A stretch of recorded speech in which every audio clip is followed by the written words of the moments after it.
Lights, camera, action.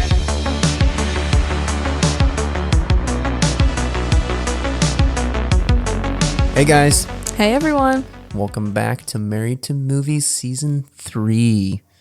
Yes, we are happy to be here. Oh, I'm Emily, And I'm John. just in case you've never been here before. Yeah, in case you forgot or you've never been here or, just we like talking. So we're here. I'm John. That's Emily.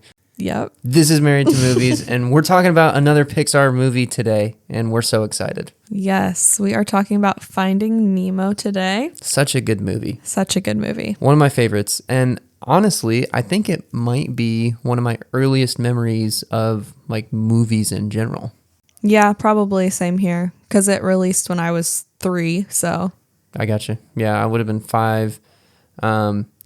It definitely was not the first movie that I saw, but it's one of the first movies that I feel like is ingrained in my memories for more reasons than one, which I can go into later. But yes. anyways, we're here. We're excited to have you with us on this journey through Finding Nemo.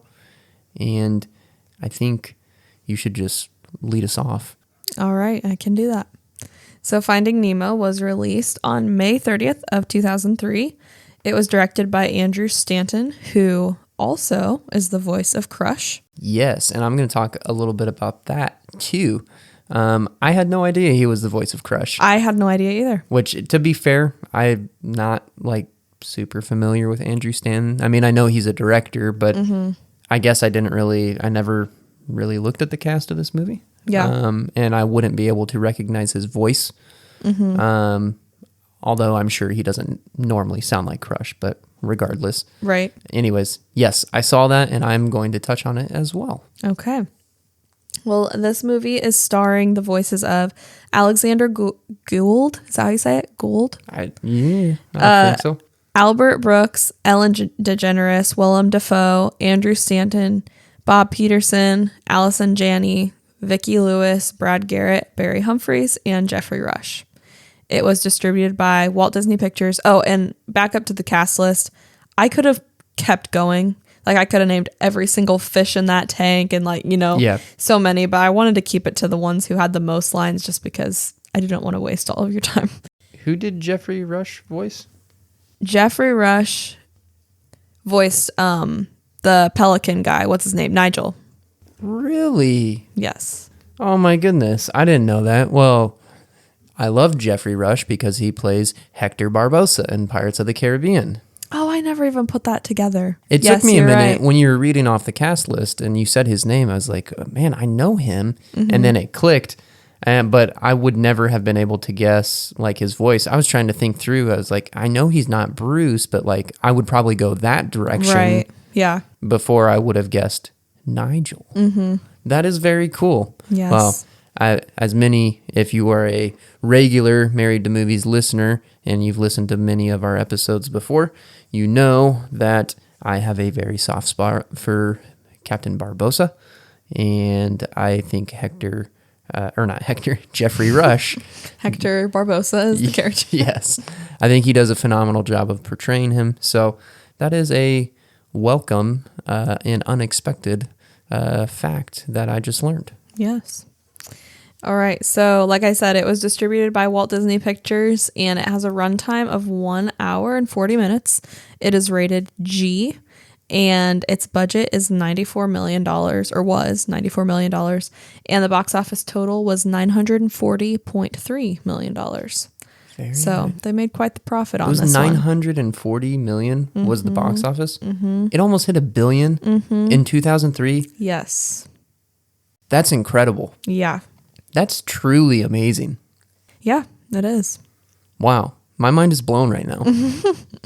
Okay, now before I jump into fun facts, can I ask you to share what you were going to share about Andrew Stanton? Because I don't want to steal any of your stuff, and I had a couple things about him. Or would you rather me wait? No, it's okay. You just go ahead. Okay. Well, it'll come in a little bit. So my first fact is that the animators had to take like a crash course in fish biology in order to make the fish's movements look more realistic or believable. Yeah. So they had when I was reading, they had like a big, just like aquarium that they would just like sit in front of and watch. And they had to, take like I said, a biology class on fish and like all this different stuff, which I mean, they did a great job. I do feel like the movements look really good.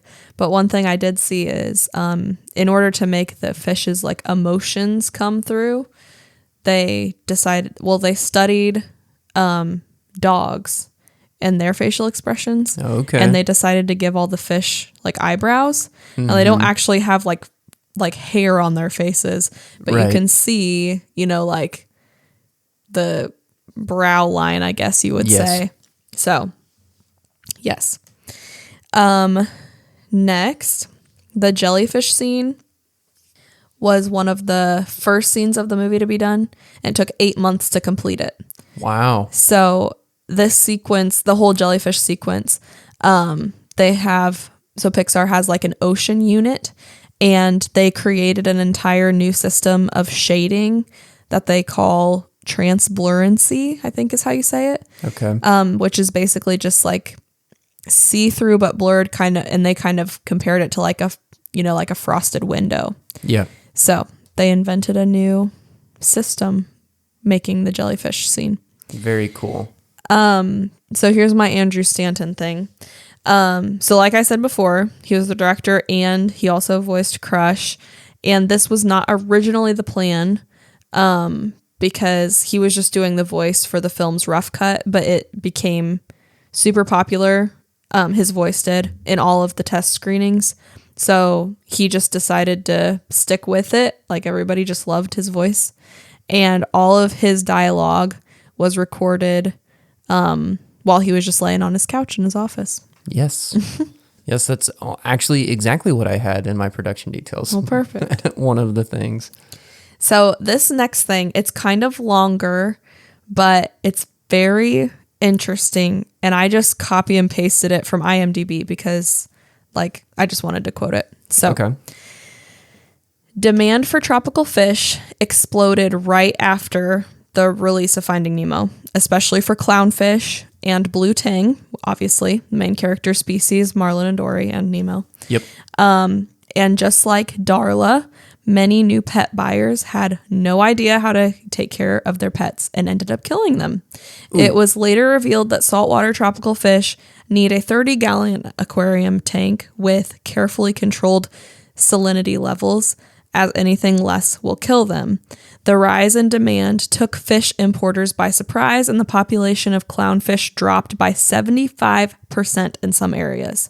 Wow. Although this isn't the first time something like this has happened, Finding Nemo was different because this time the movie's whole premise was freeing the animal from being a pet. Then again, pet owners who took that premise to heart did not respond much better. Some released their venomous fish into the ocean, ruining Florida's ecological balance, and others flushed fish down the toilet to free them, and these fish died before even reaching the sewers. Ooh. So this movie caused quite the... Yeah, caused some economical disasters. Yeah. That's crazy. Yeah, I couldn't believe it. Huh. But I mean, I get it because, anytime I would go to like we lived up by Chicago, so we would go to Shedd Aquarium a lot. And, yeah, anytime we were at the aquarium or like one of our friends had a fish tank that had like, what's the word I'm looking for? What, saltwater fish? Yeah, or... saltwater fish. Yeah. I don't know if there was a different term. And, anytime I would see fish, I would be like, oh, like if I saw clownfish, there's Nemo. And same thing for blue tang. Yeah. Like I didn't even learn that they were called blue tang until probably middle school because I just always referred to them as Dory. Dory, yeah. So, I mean, I understand that they became very popular, but yeah, it's sad that people didn't do their research before buying them. Yeah, this was also, I mean, largely before the internet was like super accessible. That's true. It was obviously around and present, but it wasn't people's first. It wasn't like it is instinct. today. Yeah. Yeah. Mm-hmm. Dial up, it was slow. Yes. Yeah. Okay. Next, Crush's son, Squirt. Do you know who he's voiced by? Yes, and I'm just going to go ahead and cut you off. Okay, sorry. Because that is another one of the production details that I have, and I don't have a lot. Okay, then so I'm I'll going to stop. save Okay. that one. Okay. Okay, I have a question for you. I want to see if you can name all of these. Oh my goodness. Okay. Can you tell me any of the names that Dory calls Nemo throughout the movie? Fabio. Fabio? Yep. There's 5 of them, just so you know. Oh goodness, that's the one that immediately comes to mind. Fabio. Think Sesame Street.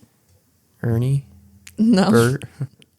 The little red monster that's like the main Oh, character. Elmo. Yes, I do remember that. Elmo, Fabio. Man, I can't remember there was one, I know this is not right, and so I'm not guessing it, but there's one that like it starts with a C. Like Yep. it's like it's not Cheech, but it's like something You're like close. that. What is it? Chico? Yes. Yes, Yep. that's what it is. Chico, Nemo, Fabio. What else? Okay, so you've got Chico, Fabio, and Elmo. Yeah. The other 2 were Bingo and Harpo. Bingo and Harpo. Such a random name. Okay. Yes. Okay, I've got 2 more, and then I have something else. Okay. So, William H. Macy was the first actor to be cast in the role of Marlin, and he even recorded all of his lines, and the animators animated Marlin's lips to match his line delivery. But then when the Pixar creative team screened the film, they found that they didn't really like Macy's delivery. It was just a little too dramatic, and it ended up sucking all the comedy out of the movie. So they just completely scrapped it Yes. and started back over. I did see some about that too. One note that Andrew Stanton made on his performance was he said he did a good job, but he said he felt like the character of Marlin needed a softer touch, and that's why they recast him, or at least according to him, that was where he was coming from. Yeah.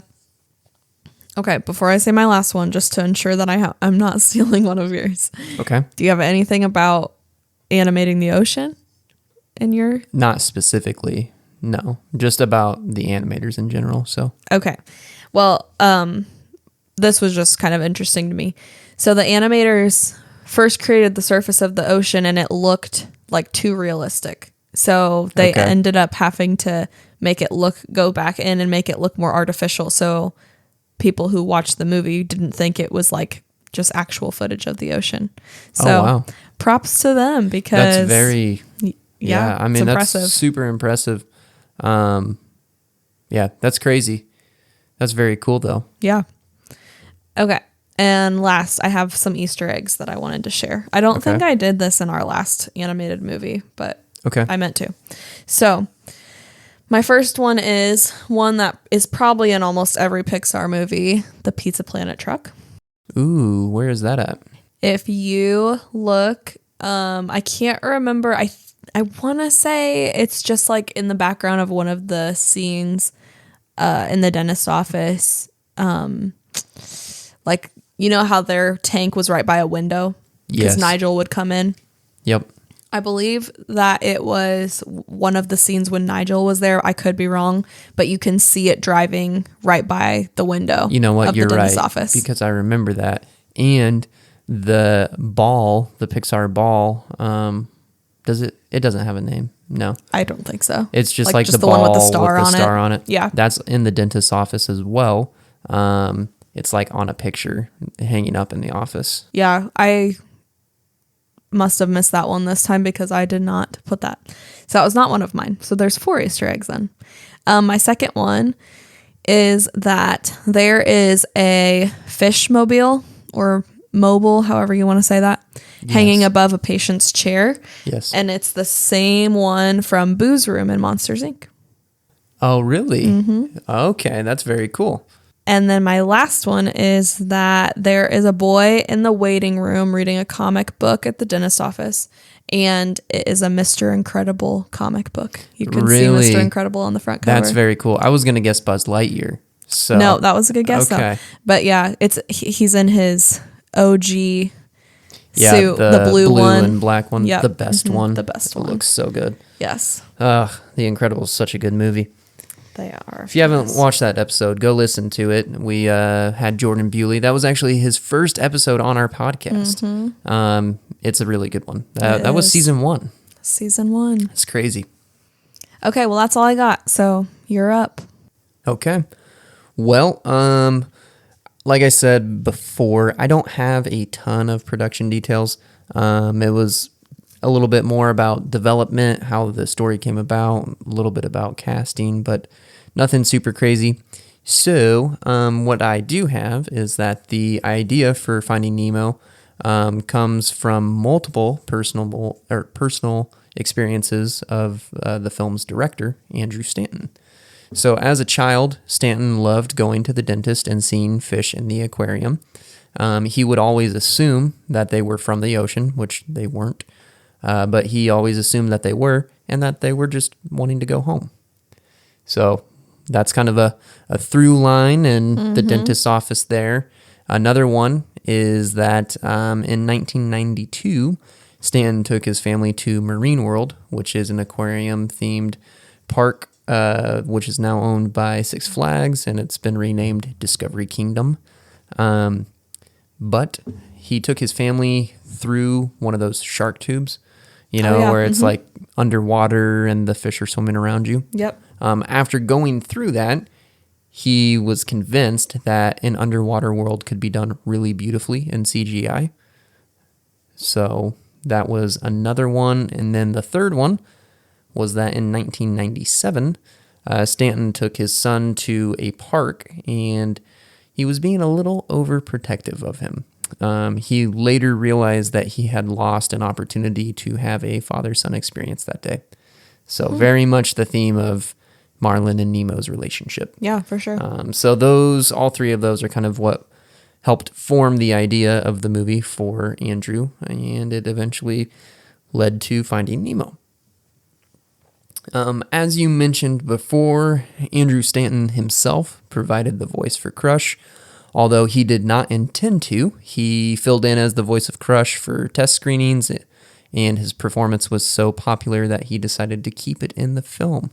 Does that sound familiar at all? Yes, and I could not remember for the life of me, because I was going to say that we've talked about this before. I could not remember what movie it was or who it was. Do you still not know? No, I can't remember. Brad Bird of The Incredibles voiced Edna Mode and did the exact same thing. He filled in as the voice for the rough cut. He did it during the table reads, and it was so popular that he kept his voice as Edna Mode. Okay. And was there another one? Because I feel like this has happened twice. Potentially. Okay. Maybe I'm But crazy. that's the only one that I know of, and it was also a fellow Pixar director. Okay. So earlier you were going to talk about Squirt, Crush's son, and who voiced him, and I cut you off, and I am ready to talk about it now. All right. So the voice of Squirt is actually Nicholas Bird, son of fellow Pixar director Brad Bird. One day in the studio, Brad had shared a recording of Nicholas with Stanton, and he loved his voice so much that he immediately cast him. He said that he thought he would be this generation's Thumper. Thumper referencing Bambi. From Bambi, yes. You touched on this a little bit, but to ensure authenticity, Pixar animators went scuba diving to study coral reefs.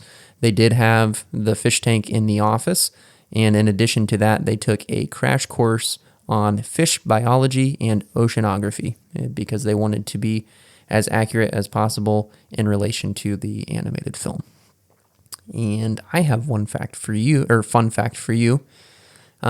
Bruce, the shark, is named after the animatronic shark that was used while filming Jaws. I almost put that fact and I didn't, but yeah. Yes. So on set of Jaws, the animatronic shark was nicknamed Bruce after Bruce Raymond, who was Steven Spielberg's divorce lawyer. So that's why they started calling him that, just because of the personal connection there. And then this Bruce in Finding Nemo is a reference to the animatronic shark. And now my sister's car is named after Bruce from Finding Nemo. Yes. So we've got, I mean, it's like a whole thing. Yes. Yes. Bruce the shark. Bruce from Finding Nemo is probably one of the most quoted Yes. characters in our family, Yes. in our household. I would agree with that. It's so, it's so random when we quote him because he Yes. doesn't have a ton of lines, No. honestly. Yeah. But it's just one of those things that like he's hilarious as far as like doing an impression of his voice. Like, I don't know why. Like, if we'll be telling a story about like my dad or your dad or something, one of us will just be like, I never knew my father.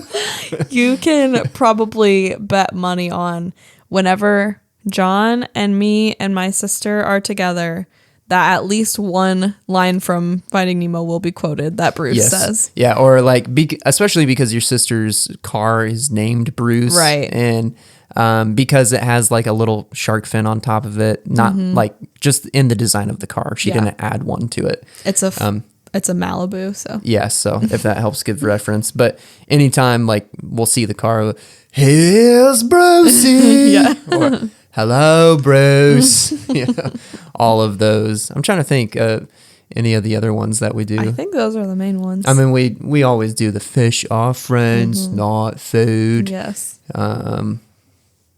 Trying to think if there are any others that we do. I think that's all of them. most of them. Yeah. That's the majority of his lines, honestly. Yeah, truthfully. But yeah, that's all that I have for my production details. They were fairly limited as far as what I thought was pertinent to our discussion here.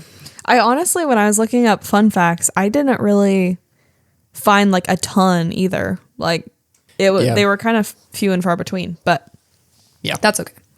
All right. Well, John, what would you rate this movie 1 to 100? Can I defer to you and ask you to score it first? You can, but I asked you first because I'm still deciding. Oh, no. All right. I will go first then. I can go first. Okay. All right. I love this movie, so nostalgia will probably be factored into my rating somewhat. Okay. I'm going to give this movie a hesitant 92. Wow. You're actually very close to my score. I was on the fence between 92 and 93. Okay. Going into it, I was going to say 92, and I just decided I'm going to give it the 93.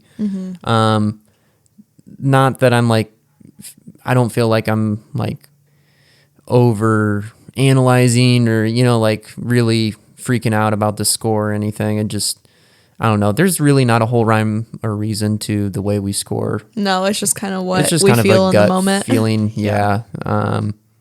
But I'm just giving it the 93. Just that much more of a boost. This is a great movie. I love this movie. It's obviously not the best movie ever to exist, which is why it's not higher. But I don't have any complaints about this movie. There's nothing that I would change. Yeah, I agree. It's just very well done. And I mean, the animation for being 21 years ago Oh, yeah. is like top tier. Like It's perfect. Very good. Yeah, there's no issues with the CGI. If you go back and watch Toy Story 1, like the CGI doesn't nearly hold up as well. You compare it to Toy Story 3, Toy Story 4, and obviously the CGI has improved so much. Now, granted, Toy Story was Pixar's first big budget computer generated film. I mean, it was their first film, but it was, CGI. So anyways, it's come a long way even from Toy Story to Nemo. And then even further from Nemo to Up and so on and so forth. But anyways, yes, the animation in this movie is perfect. I have no issues there. The pacing of the story is fantastic. The story itself is fantastic. It's riveting. It is highly emotional, very relatable, very personal, and very heartfelt. It's just a good movie. Yeah, it is. Should we jump into favorite scenes? Yeah. You go ahead. Okay. So I'm still trying to think back. Probably my like top favorite scenes are like there's two tied together. First one, I've just always loved the scenes with the sea turtles. Like Yeah. that whole sequence is probably my absolute favorite. I was actually going to say that's probably the first sequence that comes to mind as far as like my favorite scenes. Just because I would say like start to finish, I love this movie. But that's like a standout sequence when I go back and think about this film for a lot of reasons. It's, it's fun having the turtles around and everything, but I like especially the dynamic and contrast between Crush and Marlin. Yeah, I do too. And I think that's like, it's such a strong story point while not being overbearing. Yes. At the same time. Yeah, I agree. Like that's I think always been my favorite scene. And like I had a little like a squirt stuffed animal when I was a kid, and I had two turtles that were Littlest Pet Shop. Yeah. And I think I named one Crush and one Squirt, and I just love them. Yeah. And yeah, I think that's all there is to really say about it. I just really enjoy that scene. Yeah. And then another scene that I love is just the whole shark. Yes. Like AA meeting, basically. Yeah, yeah, that's exactly what it is. I think it's so funny. Like, yes, it's hilarious. And, I mean, obviously, like we quote it all the time. And yeah.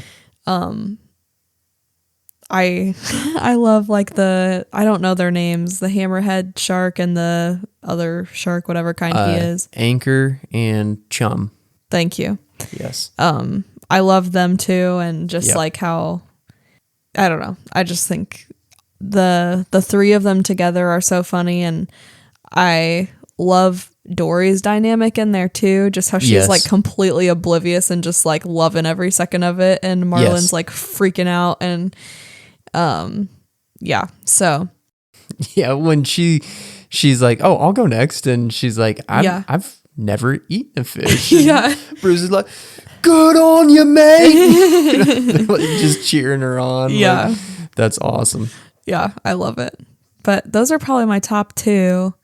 Aside from those, I mean, there's none that I don't like. Like I love that there's so many different like parts of like Dory and Marlin's adventure through the sea. It's not just like, oh, we're just swimming and that's it. Like I love that they go to like, the part with the whale and the jellyfish and the turtles and the sharks and they just go through so much, but it doesn't feel like choppy. It feels like very streamlined, which is awesome. Yep.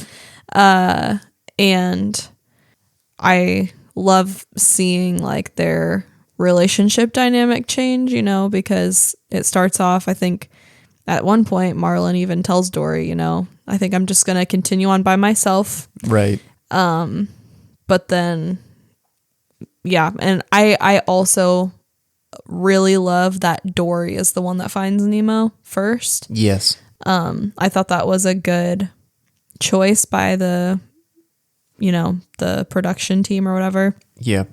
Just because, I don't know, I feel like it ties her in even better because like then she has that connection with Nemo too. So yeah. Yeah. Yeah. I love all the scenes that you touched on. They're probably the ones that come to mind first for me. I also love one scene that it never fails to make me laugh every time I watch this movie is the beginning sequence when they go out to, what do they call it? It's like a cliff. What do they call that? Is that what it is? Yeah, it's the drop off. That's what they call it. So when they go to the drop off and like the kids kind of sneak off, Nemo and the Sheldon and I don't remember all the names, but the seahorse and the little squid and the other guy, they all sneak off to the other side, and then they see the boat. And I mean, I always kind of giggled just because they call it a butt. Like it's a funny plot point or story device, whatever. But that's not what makes me laugh. It don't get me wrong, it does make me laugh. It's very immature, yes, I know. But when Nemo gets into the argument with Marlin and he swims out there, they're like, Nemo's gonna touch the butt, you know, and he's like, no, don't you touch that boat. Marlin's yelling at him, and then he just slaps it. That is so the funny. way he like angrily stares at his dad and doesn't like break eye contact and slaps the boat. Oh, it always It's kills so me. funny.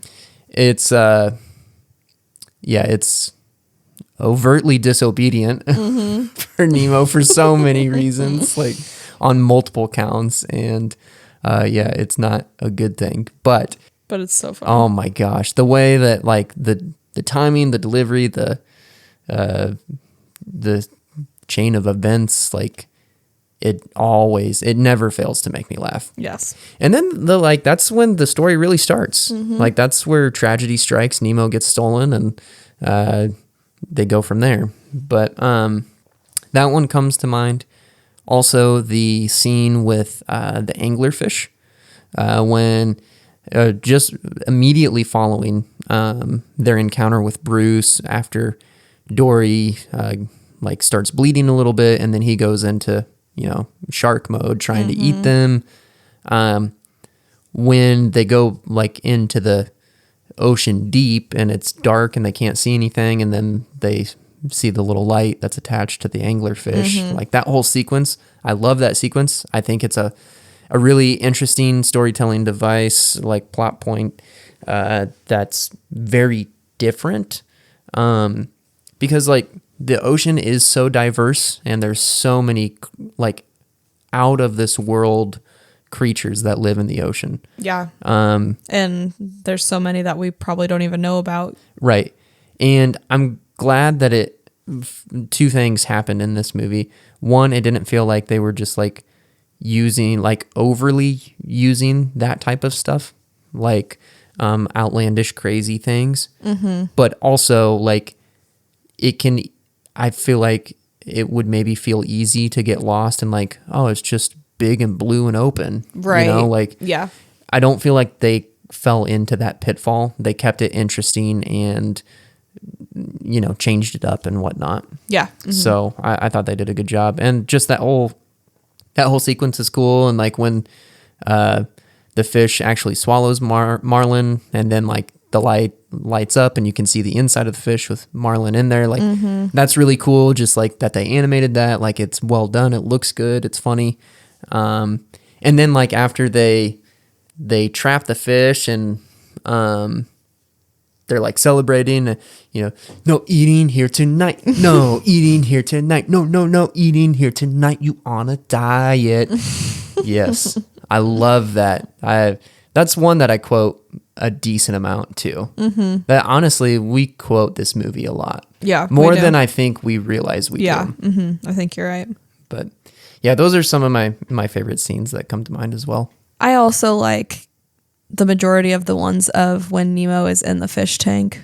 Like I just love that bunch of just weird fish. Yes, they're all like so unique and goofy. I love that Brad Garrett voices Bloat, the love puffer Brad fish. Garrett. Love Brad Garrett. He's hilarious and everybody loves Raymond. He voices Gaston and Ratatouille, which we have also covered. Emily's sister, Maddie, was a guest on that episode. Go listen to it last season. And just like, I mean, he does the Jimmy John's commercials. Jimmy's John's. Love that. I love his voice. He's a great actor. He also plays, he's in Tangled. I mean, he's in so many, but in Tangled specifically. Yeah.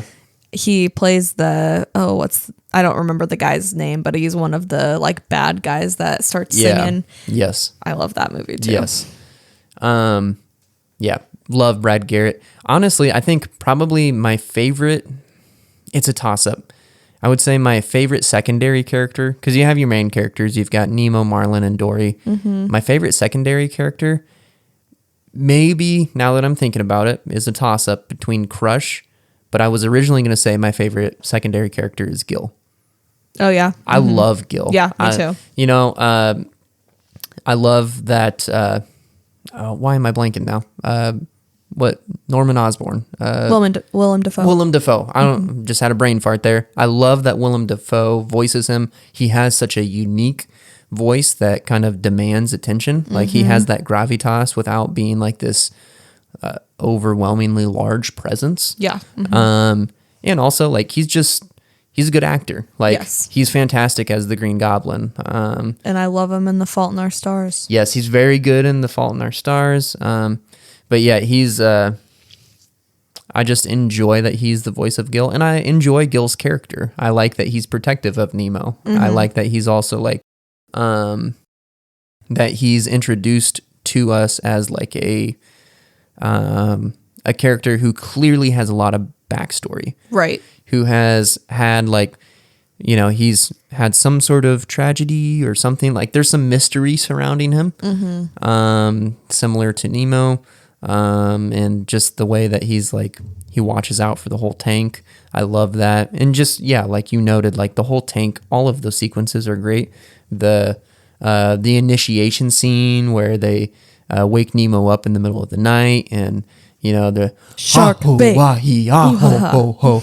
And then, yeah, the ring of fire. The ring of fire, turn on the ring of fire. And then, yeah, I love that. And yeah, shark bait. Ooh-ah. Like that's so good. I love all of that. That's fantastic. But yeah. Yes.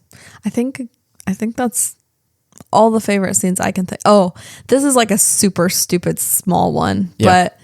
but toward the end when Dory and Nemo are together, they're trying to figure out where Marlin is, and they run into that turd of a crab. Yeah, that And those two crabs, yes. yeah, and like he's like just not telling them Yeah, what she's they like, want to know. Have you seen anybody that looks like him, pointing to Nemo? And he's like, yeah, I did, but I'm not telling you. Yeah, and then she holds him up in front of the seagulls.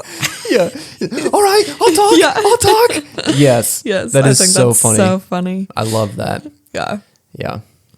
but yeah, that's a super small one, but it's Oh, funny. it's great. It's hilarious. And I love Nigel too. I think he's a great character. I love him more now that I know Jeffrey Rush voiced him. That makes me so happy. Yes, but that's all I can think of right now. Okay. Cool. Well, I mean, I kind of have a handful of things of why this movie is special to me Okay, go for and it. why I love it. Do you want to interject? Because I feel like I'm going to go on a tangent for a little bit. I mean, you're fine. Go ahead. Okay. So this movie, as I kind of mentioned at the beginning, is special to me because it's one of the first movies that I remember like it was my movie. My parents bought this one for me. I think this is the earliest memory I have of something like this. Like they bought the DVD for me. They brought it home. The DVD came with a like special CD-ROM game. So I could put the CD in my parents' computer and I could play like this little, I don't even remember what the game was, but I remember that it came with it and that I played it. My parents bought me the DVD, but I didn't have a computer game with Yeah, it. well- but mine was in my Easter basket. I remember that. Mine was the special edition, evidently. But I remember that, like, that is ingrained in my mind that they bought that for me, that I played it. I remember the night that they brought it home, which, mind you, again, I would have only been like 5 or 5. so. That's when it released, at least. Yeah. So I remember when they brought it, I wanted to watch it. And so as a family, we watched it. This is in our old house before we built the house in the country. But we watched it in the living room as a family, and I asked my parents if we could like sleep out. So both my sisters and my brother-in-law, my oldest sister and her husband at the time, and my other sister, I know the four of us all slept out there, and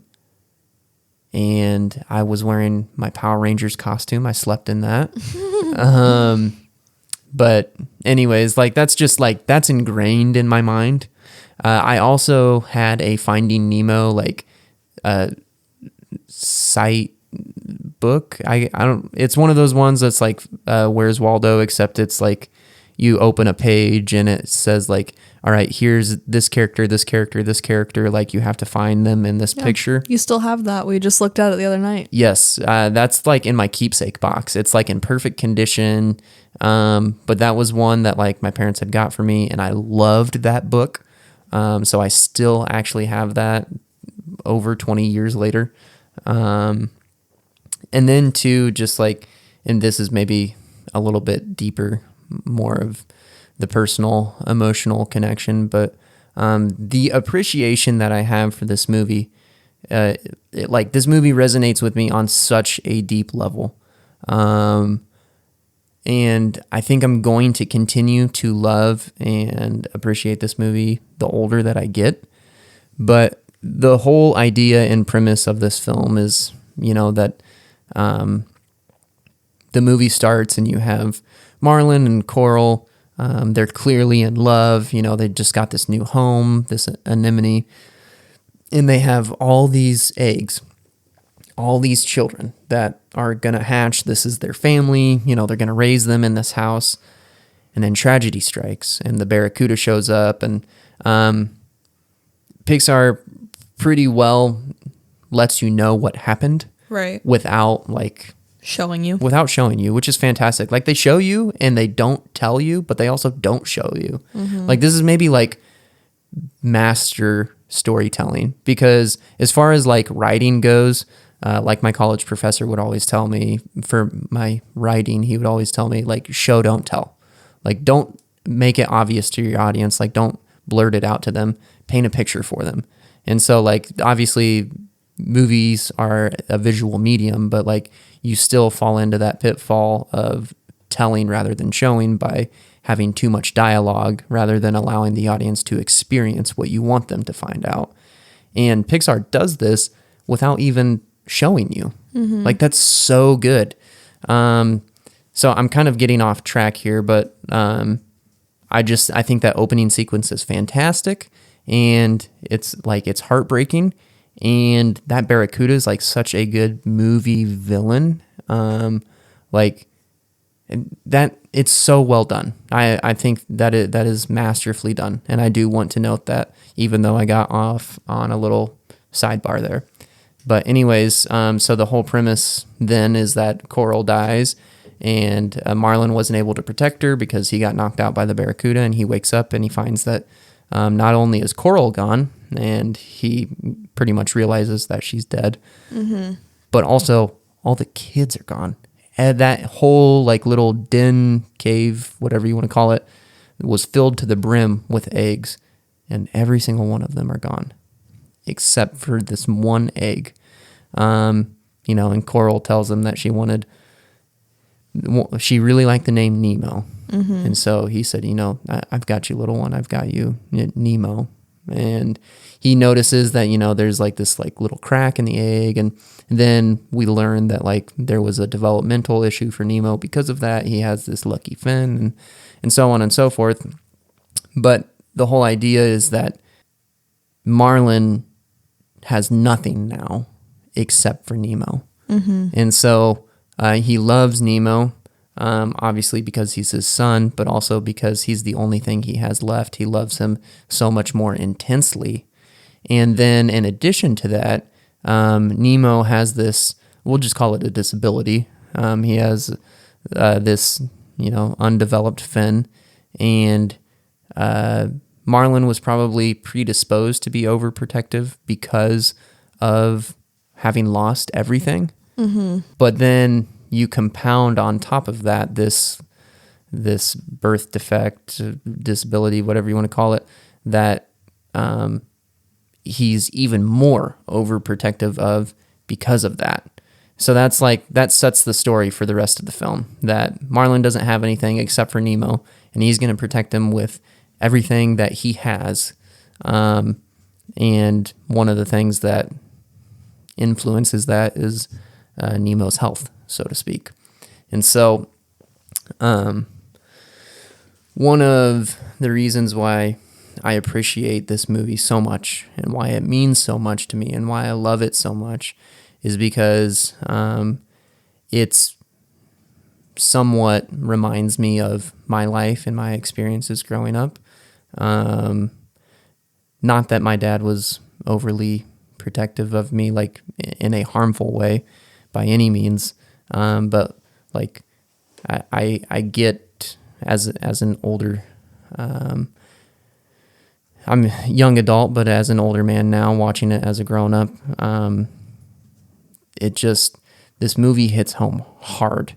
And I know I've talked about this a little bit on the podcast before, but I was born with mitochondrial disease, which I'm not going to go into at length here, but just to say the least, I've had some extreme and severe health issues over the years. And so because of that, my parents were both, very protective of me. And that is something that when I got into kind of my teenage years, that I struggled with a little bit. And that's normal for all teenagers, kind of finding their path, especially young men who are boys who are trying to grow into men. They're going to butt heads with their parents, but especially their dads, because they're trying to learn how to become men on their own. So that's normal. That's natural. But it's one of those things that, like, for me as an individual, I wrestled with and struggled with more so just because I knew my circumstances. And I definitely butted heads with my dad because of it. And I remember distinctly about a little bit, I don't know, let's say a year and a half ago, I watched Finding Nemo by myself for the first time in years, probably several years. And I remember I cried. I cried through so much of the movie. And I reached out to my dad that night and just, told him how much I love him and appreciate him. And, we had really good discussion from there. But it's just, I don't know, I guess there may be a couple things, takeaways from everything that I'm talking about here. One is that, Dad, if you're listening to this, like, I love you so much. Thank you for being such a great dad. And two, I realized, and I think this is very much the story that Nemo kind of goes through, is that even though, like, there were difficulties, that everything came from a place of love. Mm-hmm. And that, Nemo is Marlon's son. I'm my dad's son.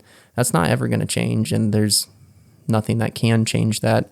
And so it's okay to be protected, and that it doesn't hinder who I am or anything like that. And that oftentimes the disagreements or issues or struggles that we had, my dad and I, were brought on by myself, because of my hard-headedness and my pride and my desire to be independent.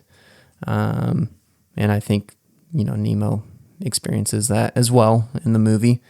And so anyways, I know that was maybe a 10-minute or so tangent, but being an adult now, I have a very, very deep appreciation for this movie, and I love it very much for everything that I've already said. Well, thank you for sharing. Yes, absolutely. All right. Well, is there anything else that you want to add before we wrap it up? I don't think so. There's nothing necessarily that comes to mind. Okay. Well, thank you all for listening. We had a lot of fun talking about Finding Nemo. Yes, thank you for joining us. This was a fun one that we finally got to cover. It's been kind of on our list of wanting to talk about. There's just so many good movies out there. Mm-hmm. So thank you for joining us for this one. So next week we have kind of a unique episode coming out. We've never done one like this before, but we are going to be covering 2 different movies. Hold on. Yes, we have. We have? We have. Season 1, we covered Jurassic Park versus Jurassic Oh my World. word. That's been so long. Okay, I stand corrected. But we've only done it one other time. Yes. Okay, so still unique. Yes, it is. Just not as unique as I was making it out to be. So, anyways, yes, we have done this before. This time we are going to be comparing The Karate Kid, the 1984 version. Yes, the original, the OG Karate Kid with Daniel-san. With the newer version, which came out in 2010. With Jaden Smith. Yes. So it's exciting. We're excited. I have only seen the original one like once or twice, I think. Really? I did see the newer one when it came out in theaters in Georgia, actually. So yes, at one point in high school, I got on like a Karate Kid kick, and I watched all the originals, and then I saw the new one in like a drive-through theater and whatnot. But anyways, we'll talk about that next week. Yes. So you guys can join us for that episode if you want to watch either of those movies. The 1984 Karate Kid is not currently streaming anywhere with the exception of Stars. Other than that, you will have to rent it. But the 2010 Karate Kid is currently streaming on Netflix. So if you want to review before those episodes come out, you can check those out. Otherwise, we will see you guys next week. Yes. See you then. All right. Bye.